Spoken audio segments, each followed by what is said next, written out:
Item ಯಾವುದೇ ಇರಲಿ try ಮಾಡಿ ಆಚಿ ಚಿಕನ್ ಮಸಾಲಾ. ಎಸ್, ಕಾಡುಗೋಡಿ ವ್ಯಾಪ್ತಿಯಲ್ಲಿ ಮಗು ಕೊಲೆ ಪ್ರಕರಣಕ್ಕೆ ಒಂದು ಮೇಜರ್ ಟ್ವಿಸ್ಟ್ ಸಿಕ್ಕಿದೆ.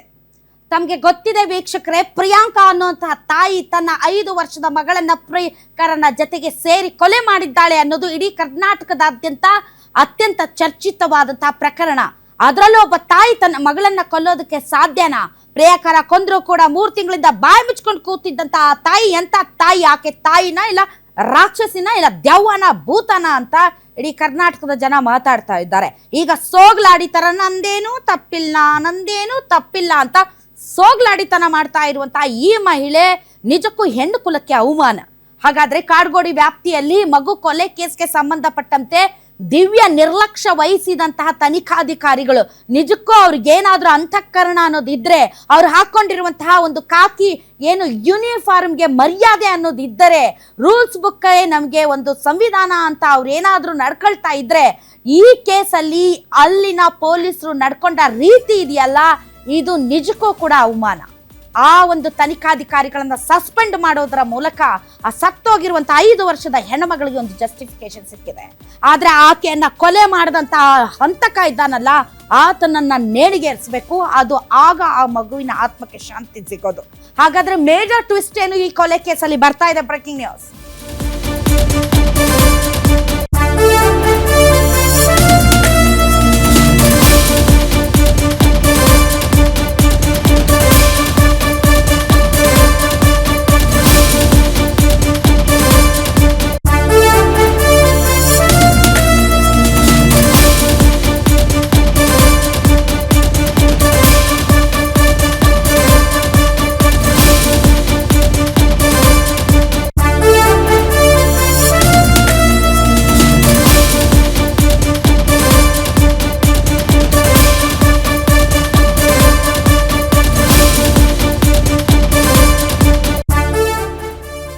ಕಾಡುಗೋಡಿ ವ್ಯಾಪ್ತಿಯಲ್ಲಿ ಮಗು ಕೊಲೆ ಕೇಸ್ಗೆ ಟ್ವಿಸ್ಟ್. ತನಿಖಾಧಿಕಾರಿಗಳು ಸಸ್ಪೆಂಡ್ ಆಗ್ತಾ ಇದ್ದಂತೆ ಆರೋಪಿಗಳನ್ನ ಶಿಫ್ಟ್ ಮಾಡಲಾಗಿದೆ. ಹೊಸ ತನಿಖಾಧಿಕಾರಿ ಕಚೇರಿಗೆ ಆರೋಪಿಗಳನ್ನ ಸ್ಥಳಾಂತರಿಸಲಾಗಿದೆ. ಈಗ ವೈಟ್ ಫೀಲ್ಡ್ ವಿಭಾಗ ಎಸಿಪಿ ಬದಲಿಗೆ ಬಾಣಸವಾಡಿ ಎಸಿಪಿ ನೇತೃತ್ವದಲ್ಲಿ ತನಿಖೆ ಶುರುವಾಗಿದೆ. ಹೀಗಾಗಿ ಆರೋಪಿಗಳನ್ನ ಶಿಫ್ಟ್ ಮಾಡಿದ್ದಾರೆ ತನಿಖಾಧಿಕಾರಿಗಳು.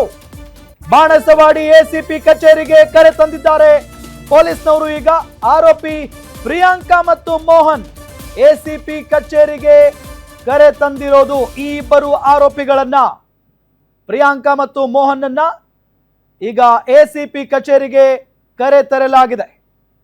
ದೃಶ್ಯದಲ್ಲಿ ನಿಮಗೆ ತೋರಿಸ್ತಾ ಇದ್ವಿ, ಕರ್ಕೊಂಡು ಹೋಗ್ತಾ ಇರುವಂತಹ ಒಂದು ದೃಶ್ಯ ಇದು.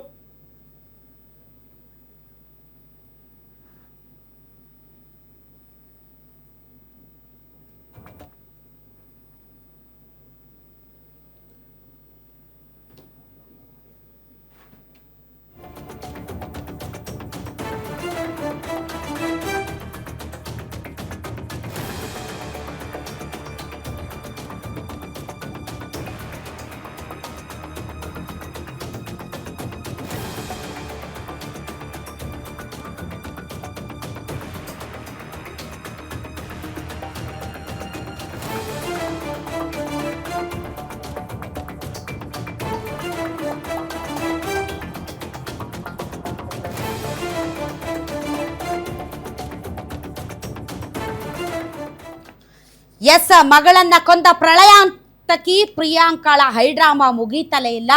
ಪೊಲೀಸರ ಬಲೆಗೆ ಬಿದ್ರು, ಅಲ್ಲೂ ತನ್ನ ಚಾಳಿ ಮುಂದುವರಿಸಿದ್ದಾಳೆ. ಎಷ್ಟೇ ಕೇಳಿದ್ರು ನಾನು ನನ್ನ ಮಗಳನ್ನ ಕೊಂದಲಿಲ್ಲ, ನೀನ್ ನಿನ್ನ ಕೈಯಾರೆ ಉಸಿರುಗಟ್ಟಿಸಿ ಕೊರ್ಲಿಲ್ಲ ಅಂದ್ರು ತಾಯಿ. ಇಡೀ ರಾತ್ರಿ ಆ ಮಗು ಸತ್ತಿದ್ದಾಳ ಬದುಕಿದ್ದಾಳ ಅಂತ ಅಳ್ಳಾಡ್ಸ್ ನೋಡ್ಲಿಲ್ವಲ್ಲ, ನೀನೆಂತ ಮಹಾ ತಾಯಿ ಅಮ್ಮ. ನನ್ಗೆ ಗೊತ್ತೇ ಇಲ್ಲ, ಬೆಳಗ್ಗೆ ನಾನು ಅಳ್ಳಾಡ್ಸ್ಬಿಟ್ಟೆ, ಹೇಳಲೇ ಇಲ್ಲ. ರಾತ್ರಿ ಪಾರ್ಟಿ ಮಾಡುವಾಗ ಮಗಳು ಹೆಂಗದಾಳ, ಬದುಕಿದಾಳ, ಸತ್ತಿದಾಳ, ರಾತ್ರಿ ಊಟ ಮಾಡಿಸ್ಬೇಕಾ ಬೇಡ ಗೊತ್ತಾಗಿಲ್ಲ. ರಾತ್ರಿ ಮನೆಗೆ ಕರ್ಕೊಂಡು ಬಂದು ವಿಲ್ಲಾಕ್ ಕರ್ಕೊಂಡು ಬಂದು ನಿನ್ನ ಪ್ರಿಯಕರನ ಜೊತೆ ಮಲಗುವಾಗ ಮಗುವಿಗೆ ಪಾಪ ಅದು ಮಧ್ಯಾಹ್ನ ಮಕ್ಕೊಂಡೈತಿ ಇನ್ನೂ ಎದ್ದಿಲ್ಲ ಅಂತ ಹೋಗಿ ಹಾಕಿದ್ದನ್ನ ಅಲ್ಲಾಡಿಸಿ ತಿನ್ನಿಸ್ಬೇಕನ್ನೋ ಖಬರ್ ಇಲ್ಲ, ಅಟ್ಲೀಸ್ಟ್ ನೀರು ಕೊಡಿಸ್ಬೇಕನ್ನೋ ಖಬರ್ ಇಲ್ಲ. ರಾತ್ರಿ ಎಲ್ಲ ಮಗುನ ಬಿಟ್ಟು ಒಂದು ಮಗು ಅಳಗಾಡ್ಲಿಲ್ಲ ಅಂತಂದ್ರೆ ಮಗುನ ಆತನೇ ಕರ್ಕೊಂಡ್ ಬಂದ, ಆತನೇ ಮಲಗಿಸಿದ್ದ, ನಿನಗೆ ಹುಟ್ಟಿಲ್ಲ ಆ ಮಗು. ಏನ್ ಅಸಹ್ಯ ಮಾತಾಡ್ತಾರೆ ಇವರು. ನನ್ಗೆ ಗೊತ್ತಿಲ್ಲ, ಅವನು ಏನೇ ಮಾಡಿರ್ಬೇಕು, ಅವನೇ ಏನ್ ಮಾಡಿರ್ಬೇಕು. ಇಡೀ ರಾತ್ರಿ ಮಗು ಸತ್ತಿದ್ಯಾ ಬದುಕಿದ್ಯಾ ಅಂತ ನೀನು ಬಗ್ಗ ನೋಡ್ಲಿಲ್ಲ ಅಂತಂದ್ರೆ ನೀನೇ ಅಂತ ತಾಯಿ. ನಾನೇನು ಮಾಡಿಲ್ಲ, ನೀನ್ ಮಾಡಿದ್ಯಾ ಮಾಡಿಲ್ಲ ಅಲ್ಲ, ಅವನು ಮಾಡಿದ್ರೆ ಆವಾಗ್ಲೇ ಶರ್ಟ್ ಪಟ್ಟಿ ಹಿಡ್ಕೊಂಡು ದರ ಪೊಲೀಸ್ ಸ್ಟೇಷನ್ಗೆ ಹೇಳ್ಕೊಂಡು ಹೋಗ್ಬೇಕಾಗಿತ್ತು. ಕರೆಕ್ಟ್. ಹೆತ್ತ ಮಗನನ್ನ ಕೊಂದಂತ ಪಾಪಿಯನ್ನ ಹೆಂಗ್ ಸುಮ್ನೆ ಬಿಟ್ಟಿ ನೀನು? 3 ತಿಂಗಳಾದ್ರೂ ಕೂಡ ಅದ್ರ ಬಗ್ಗೆ ತುಟಿ ಪಿಟ್ಟ ಕನ್ನದೆ ತುಂಬಾ ಚಾಲಾಕಿತನದಿಂದ ಊರೂರು ಸುತ್ಕೊಂಡು ಅಲ್ಕೊಂಡು ಕೊನೆಗೆ ಸಿಕ್ಕ ಬಿದ್ಮೇಲೆ ನಂದೇನು ತಪ್ಪಿಲ್ಲ ಅಂತ ಡ್ರಾಮಾ ಮಾಡ್ತಾ ಇದೆಯಲ್ಲ, ನಿಮ್ಮಂತವ್ರಿಂದಲೇ ಹೆಣ್ಣುಕುಲಕ್ಕೆ ಅವಮಾನ ಆಗಿರೋದಿಲ್ಲ.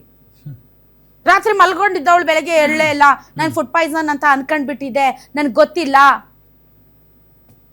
ಈಗ ಪ್ರವೀಣನ್ನ ಬೈತಾ ಇದ್ದಾಳಂತೆ, ಆತನಿಂದಲೇ ಎಲ್ಲ ಆಗೋಯ್ತು, ಆತನಿಂದಲೇ ನನ್ನ ಮಗು ಸತ್ತಿದ್ದು, ಡಿವೋರ್ಸ್ ಕೇಳಿದಾಗ ಕೊಟ್ಟಿದ್ದಿದ್ರೆ ಇದೆಲ್ಲ ಆಗ್ತಾನೆ ಇರ್ಲಿಲ್ಲ ಅಂತೆ.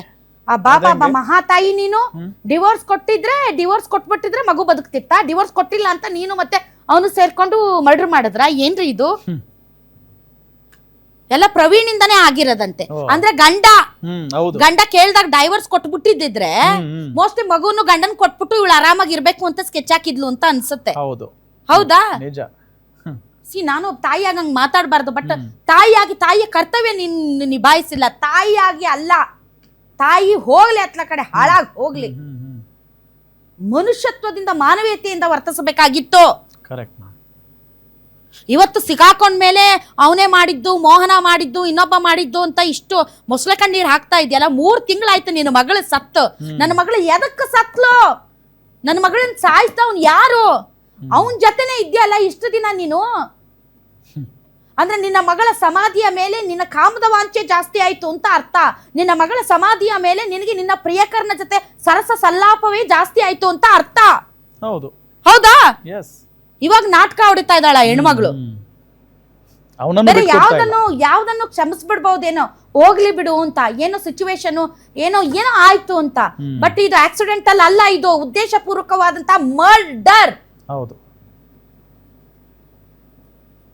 ಡಿವೋರ್ಸ್ ಕೇಳಿದಾಗ ಕೊಟ್ಟಿದ್ರೆ ಇದೆಲ್ಲ ಆಗ್ತಾನೆ ಇರಲಿಲ್ಲ. ನಮ್ಮನ್ನೇ ಕಾಂಪನ್ಸೇಷನ್ ಕೇಳಿದ್ರು ಅಂತೆಲ್ಲ. ಇನ್ನೇನು ಕಾಂಪನ್ಸೇಷನ್ ಕೇಳಿದ್ರೆ 2 ಮಕ್ಕಳನ್ನ ಹೆತ್ತ ಮೇಲೆ ಆ ಹೆಣ್ಮಗಳು 17 ವರ್ಷ, ಅದು ಇಂಜಿನಿಯರಿಂಗ್ ಅಲ್ಲ ಜರ್ನಲಿಸಂ ಮಾಡ್ತೀನಿ ಅಂತ ಹೇಳ್ತಾ ಇದೆ ಅಂತ ಅವ್ರ ತಂದೆ ಹೇಳಿದ್ರು. ಅವರೆಲ್ಲ ಹೆಂಗ್ ಹಾಳಾಗಿ ಹೋಗ್ಬಿಡ್ಬೇಕು ಅವರು? ತಾಯಿ ಇಲ್ದಂಗೆ ಎದಕ್ ಮದುವೆ ಆಗ್ತೀರಿ? ಎದಕ್ ಮಕ್ಕಳು ನಡೀತೀರಿ?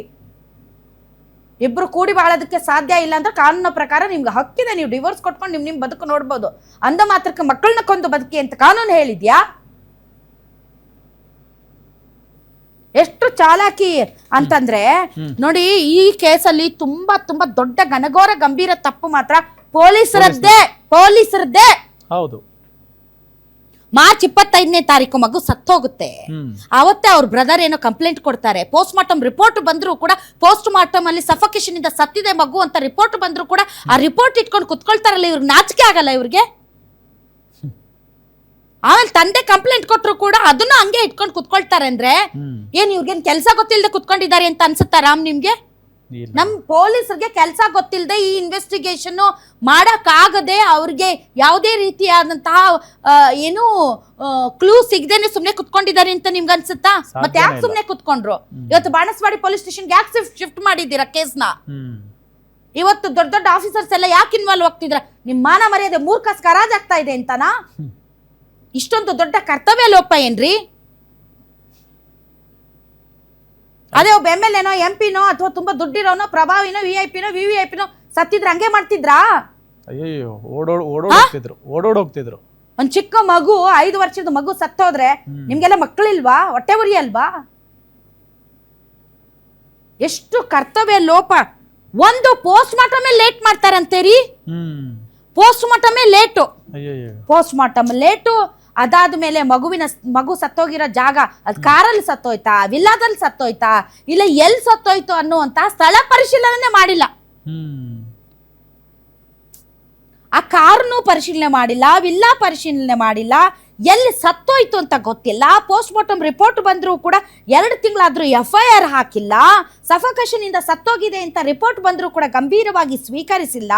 CCTV ಫುಟೇಜ್ ಗಳನ್ನ ನೋಡಿಲ್ಲ. 45 ದಿನಕ್ಕೆ ಆಟೋ ಡಿಲಿಟೇಷನ್ ಆಗುತ್ತೆ CCTV ಫುಟೇಜ್. ಎಲ್ಲ ನೋಡಿ. ಅದು ಹಾಗಾಗೋದಕ್ಕೆ ಬಿಟ್ಟಿರೋದು CCTV ಫುಟೇಜ್ ಗಳನ್ನ ನೋಡಿಲ್ಲ. ಇಷ್ಟು ಕರ್ತವ್ಯ ಲೋಪ ನಾನು ಇವ್ರದ್ದು. ಇದು ಕರ್ತವ್ಯ ಲೋಪ ಅಂತಾರ ಅಥವಾ ಇನ್ನೇನಾದ್ರೂ ಆಮಿಷಕ್ಕೆ ಬಲಿಯಾಗಬಿಟ್ರ ನೀವು? 5 ವರ್ಷದ ಒಬ್ಬ ಮಗುವಿನ ಹಸುಳೆ, ಆ ಕಂದಮ್ಮನ ಸಾವಿನ ಮೇಲೆ ದುಡ್ಡು ಜಾಸ್ತಿ ಆಯ್ತಾ ನಿಮ್ಗೆ? ಅಥವಾ ಇನ್ನೇನ್ ಕಾರಣ, ಏನು ಒತ್ತಡ ಇತ್ತು ಹೇಳಿ? ದುಡ್ಡೇ. ಇವ್ರಿಗೇನ್ ಕೆಲಸ ಗೊತ್ತಿಲ್ವೇನ್ರಿ? ಇವ್ರಿಗೇನ್ ಕೆಲಸ ಬರಲ್ವಾ? ಮೇಲ್ನೋಟಕ್ಕೆ ಹೇಳ್ಬಿಡ್ತಾರೆ ಮ್ಯಾಮ್. ಇದು ಹಿಂಗೆ ಆಗಿದೆ ಅಂತ ಹೇಳ್ತಾರೆ ನಮ್ ಪೊಲೀಸರು. ಹೆಂಗ್ ಯಾವ ತರ ಅವ್ರು ಇದೇ ಬೇರೆ. ಎಂತೆಂತ ಅವುಗಳನ್ನ ಭೇದಿಸಿಲ್ಲ, ಎಂತೆಂತ ಮಿಸ್ಟ್ರಿಗಳನ್ನ ಭೇದಿಸಿಲ್ಲ. ಈ ಮಗುವಿದು 2 ತಿಂಗಳು 3 ತಿಂಗಳಾದ್ರೂ ಏನೂ ಮಾಡದೆ ಕುತ್ಕೊಂಡಿದ್ದೀರಿ. ಯುಕೆ ಇಂದ ಅವ್ರ ಅಕ್ಕ ಫೋನ್ ಮಾಡಿ ಇಲ್ಲಿ ಒಬ್ಬ IAS ಆಫೀಸರ್ಗೆ ಹೇಳಿದ ಮೇಲೆ ಆಮೇಲೆ ತನಿಖೆ ಶುರು ಮಾಡ್ತೀರಿ ಅಂದ್ರೆ ಎಷ್ಟು ಬೇಜವಾಬ್ದಾರಿ, ಎಷ್ಟು ಇದರಲ್ಲಿ ಕರ್ತವ್ಯ ಲೋಪ ಆಗಿದೆ ಅಂತ. ಇದನ್ನ ಕರ್ತವ್ಯ ಲೋಪ ಅಂತ ಯಾರು ಹೇಳಲ್ಲ. ಇದು ಲೋಪ ಅಲ್ಲ, ಇದು ಉದ್ದೇಶ ಪೂರ್ವಕವಾಗಿ ಮಾಡಲಾದಂತಹ ಇದು ಷಡ್ಯಂತ್ರ. ಈ ಷಡ್ಯಂತ್ರದಲ್ಲಿ ಪೊಲೀಸರು ಇನ್ವಾಲ್ವ್ ಆಗಿದ್ದಾರೆ. I am sorry to say this, ಯಾಕಂದ್ರೆ ನಂಗೆ ತುಂಬಾ ಗ್ರೇಟ್ ರೆಸ್ಪೆಕ್ಟ್ ಪೊಲೀಸರ ಮೇಲೆ. ನಮ್ಮ ಪೊಲೀಸರ ಮೇಲೆ ನನ್ಗೆ ಯಾವಾಗ್ಲೂ ಕೂಡ ಯಾವತ್ತೂ ಅವ್ರ ವಿರುದ್ಧ ನಾನು ಮಾತಾಡಲ್ಲ. ಯಾಕೆ ಅಂತಂದ್ರೆ ಅವ್ರು ಕಾರ್ಯನಿರ್ವಹಿಸುವಂತಹ ರೀತಿ, ಅವ್ರು ಪಡ್ತಾ ಇರುವಂತಹ ಶ್ರಮ ಮತ್ತು ನಮ್ಮ ಪೊಲೀಸರ ಬಗ್ಗೆ ನನಗೆ ಅತೀವವಾದಂತಹ ಗೌರವ ಇದೆ. ಬಟ್ ಈ ಪರ್ಟಿಕ್ಯುಲರ್ ಕೇಸಲ್ಲಿ 3 ಪೊಲೀಸರನ್ನ ತಲೆದಂಡ ಮಾಡಿದ್ದಾರೆ. ಆಡಗೋಡಿ ಠಾಣೆಯಿಂದ ಈಗ ಬಾಣಸ್ವಾಡಿ ಠಾಣೆಗೆ ಶಿಫ್ಟ್ ಆಗಿದೆ. 3 ತಿಂಗಳಿಂದ ಏನ್ರಿ ಮಾಡ್ತಾ ಇದ್ರಿ? ಏನ್ ಮಾಡ್ತಾ ಇದ್ರಿ 3 ತಿಂಗಳಿಂದ? ಏನ್ ನಿಮ್ಮನ್ನ ತಡೆದಿತ್ತಂತದ್ದು? ಯಾವ ಒತ್ತಡ ನಿಮ್ಮನ ಮೇಲೆ ಅಷ್ಟೊಂದು ನಿಮ್ಮನ್ನ ಬಲಿಪಶು ಮಾಡ್ತು? ಇವತ್ತು ಸಸ್ಪೆಂಡ್ ಆಗಿದ್ದೀರಲ್ಲ, ನಿಮ್ಮ ಕರಿಯರ್ಗೆ ಒಂದು ದೊಡ್ಡ ಅವಮಾನ ಅಲ್ವಾ? ನೀವು ಹಾಕಿರುವಂತಹ ಪೊಲೀಸ್ ಖಾಕಿ ಬಟ್ಟೆಗೆ ಅವಮಾನ ಅಲ್ವಾ? ನಿಮ್ಮ ಕೆರಿಯರ್ ಗ್ರೋತ್ ಎಷ್ಟು ಕಡಿಮೆ ಆಗುತ್ತೆ. ಯಾಕೆ ಹಂಗ್ ಮಾಡಿದ್ರೆ? ಕೆಲಸ ಗೊತ್ತಿಲ್ದೇನೆ ಮಾಡಿದ್ರಾ? ತಮ್ಮ ಹೆಂಡತಿ ಮಕ್ಕಳಿಗೆ ಹೆಂಗ್ ಮುಖ ತೋರಿಸ್ತಾರೆ ಅವ್ರ ಮಕ್ಳು ಕೇಳಲ್ವಾ? ಏನಪ್ಪ ನೀನು ಇಂಥ ಕೇಸ್ನ ಹಿಂಗ್ ಬಿಟ್ಬಿಟ್ಟೆ ಅಲ್ಲ ಅಂತ. Sorry, I am sorry to say this. ಹೊಟ್ಟೆ ಉರಿಯುತ್ತೆ ಪಾಪ. ಬೇರೆ ಎಲ್ಲ ಏನೋ ಒಂದು ಆಕ್ಸಿಡೆಂಟಲ್ ಆಗಿ ಏನಾದ್ರೂ ಆಗಿದ್ರೆ ಹೋಯ್ತು, ಓಕೆ, ಪರವಾಗಿಲ್ಲ. ಆಮೇಲೆ ಈಗ ಮಹಾತಾಯಿ ನಾಟಕ ಆಡ್ತಾರೆ. 3 ತಿಂಗಳಿಂದ ಅದೇ ಮಾವನ್ ಜೊತೆ ಇದೆಯಲ್ಲಮ್ಮ, ಅವಾಗ ಗೊತ್ತಾಗ್ಲಿಲ್ವಾ ನಿನ್ಗೆ? ಈಗ ಗೊತ್ತಾಯ್ತಾ ನನ್ನ ಮಗಳನ್ನ ಕೊಂದಿದ್ದಾನೆ ಅಂತ? ಆಯ್ತು, ಅವ್ನು ಕೊಂದ ಮೇಲೆ ಅವನನ್ನ ಹಿಡ್ಕಟ್ಟ ನೀನು ಪೊಲೀಸರಿಗೆ. ಅವನ ಜೊತೆಗೆ ಓಡಾಡಿ, ಅವನ ಜೊತೆಗೆ ಪಾರ್ಟಿ ಮಾಡಿ, ಅವನ ಜೊತೆಗೆ ಇದ್ದು ಡಿವೋರ್ಸ್ ಕೊಟ್ಟಿದ್ರೆ ಈ ಕೊಲೆ ಆಗ್ತಾ ಇಲ್ಲ ಅಂತ ಯಾವ ಬಾಯಲ್ಲಿ ಹೇಳುತ್ತೆ ಹೆಣ್ಮಗಳು? ಗೊತ್ತಾಗ್ತಾ ಇಲ್ಲ, ಅರ್ಥನೇ ಆಗ್ತಾ ಇಲ್ಲ. ಇಡೀ ರಾತ್ರಿ ಮಗು ಸತ್ತಿದ್ರು ಕೂಡ ನನ್ಗೆ ಗೊತ್ತಾಗಿಲ್ಲ. ಬೆಳಗ್ಗೆ ನಾನು 9 ಗಂಟೆಗೆ ಎಬ್ಬಿಸ್ತೆ ಅಂತೆ. ಚಿಕ್ಕ ಮಗು, 5 ವರ್ಷದ ಮಗು. ರಾತ್ರಿ ಊಟಕ್ಕೂ ಎಬ್ಬಿಸಿಲ್ಲ. ತಾಯಂದ್ರೆ 20 ಸರಿ ಹೋಗಿ ಮಕ್ಕಳು ನೋಡ್ತೀವಿ, ಅಳ್ಳಾಡ್ಸಿ ನೋಡ್ತೀವಿ. ನೀರ್ ಕುಡಿತೀಯಪ್ಪ, ಏನ್ ಮಾಡ್ತೀಯ, ಹೆಂಗ ಎತ್ತಂತ. ತಾಯ್ತನ ಅನ್ನೋದಕ್ಕೆ ಬೆಲೆನೇ ಇಲ್ದಂಗ ಆಗ್ಬಿಟ್ಟಿದೆ. ಆಮೇಲೆ ಅದೇನೋ ಪ್ರೆಸ್ ಮೀಟ್ ಮಾಡ್ತೀನಿ ಅಂದ್ರಲ್ಲ ಪೊಲೀಸರು, ಪ್ರೆಸ್ ಮೀಟ್ ಮಾಡಿಲ್ಲ. ಯಾಕೆ ಪ್ರೆಸ್ ಮೀಟ್ ಮಾಡಲಿಲ್ಲ? ಏನಂತ ಮಾಡ್ತಾರೆ? ಯಾಕೆ ಪ್ರೆಸ್ ಮೀಟ್ ಮಾಡಿಲ್ಲ? ಪ್ರೆಸ್ ಮೀಟ್ ಮಾಡಿ ಇದು ಅಲ್ಲ, ಇದು ಇವ್ರಿಗೆ ಗೊತ್ತಾಯ್ತು ಇದು ನಮ್ಮ ಮರ್ಯಾದೆ ಹರಾಜಾಕೋ ಕೇಸ್ ಇದು. ಮುಖ ಎಲ್ಲಿದೆ ಈಗ? ಅದು ಈಗ 3 ತಿಂಗಳು ಆದ್ಮೇಲೆ ಈಗ ನಾವು ಅಷ್ಟೇ ಮಾಧ್ಯಮದವರು, ನಾವು ಕರೆಕ್ಟಾಗಿ ಕಾರ್ಯನಿರ್ವಹಿಸಿದ್ರೆ ಈ ಕೇಸ್ ಯಾವತ್ತೋ ನಾವು ಅದನ್ನ ಸರಿಯಾಗಿ ನೋಡಿಲ್ಲ ಅಂತ ಅನ್ಸುತ್ತೆ. ಹೌದು, ಕಾನೂನು ಪ್ರಕ್ರಿಯೆಗೆ ಒಳಪಡಿಸಿ, ಬೇಡ ಅಂತ ಹೇಳೋದಿಲ್ಲ. ಆದ್ರ ಪಾಪ ಮಗು ಅಲ್ಲ, ಚಿಕ್ಕ ಮಗು ಅಲ್ಲ, ಸುಮ್ನೆ ಸತ್ತೋಗ್ಬಿಡುತ್ತಾ? ಅದಕ್ಕೊಂದು ನ್ಯಾಯ ಬೇಡ್ವಾ? ಯಾರು ಹೇಳೋರು ಕೇಳೋರು ಇಲ್ವಾ? ತಪ್ಪುಗಳಾಗೋದು ಸಹಜ. ನಾವು ತಪ್ಪು ಮಾಡ್ತೀವಿ, ಎಲ್ಲರೂ ತಪ್ಪು ಮಾಡ್ತಾರೆ. ತಪ್ಪುಗಳಾಗೋದು ಸಹಜ. ಆದ್ರೆ ಇಂತಹ ತಪ್ಪುಗಳು, ಹಸುಳೆ ಕಂದಮ್ಮ ಅದೇನು ಮಾಡ್ತಿತ್ತು ಇವರಿಬ್ಬರ ನಡುವಿನ ಈ ಅಕ್ರಮ ಸಂಬಂಧನ ಏನು ಮಾಡ್ತಿತ್ತದ ಆ ಮಗು? ಹೇಳ್ರಿ. ಇನ್ನು ದೊಡ್ಡವರಾದ್ರೆ ಕಷ್ಟ ಕೊಡ್ತಿದ್ರು, ತೊಂದರೆ ಕೊಡ್ತಿದ್ರು. ಪಾಪ ಅದು 5 ವರ್ಷದ ಮಗು ಏನ್ ಮಾಡುದು? ಐಸ್ ಕ್ರೀಮ್ ನನ್ಗೆ ಆ ಬೇಡ, ಈ ಫ್ಲೇವರ್ ಬೇಕು, ಆ ಫ್ಲೇವರ್ ಬೇಕಂತ ಹಠ ಮಾಡಿದ್ ಮಕ್ಕಳಂದ್ರೆ ಹಠ ಮಾಡೇ ಮಾಡ್ತಾವ. ಮಗುನ್ ಕಳ್ಕೊಂಡ್ ತಾಯಿಗತೆ ಇದ್ದಾಳ ಹೆಣ್ಮಗಳು? ಸಾಧ್ಯನೇ ಇಲ್ಲ ಮೇಡಮ್. ಆ ಗಿಲ್ಟೇ ಇಲ್ಲ.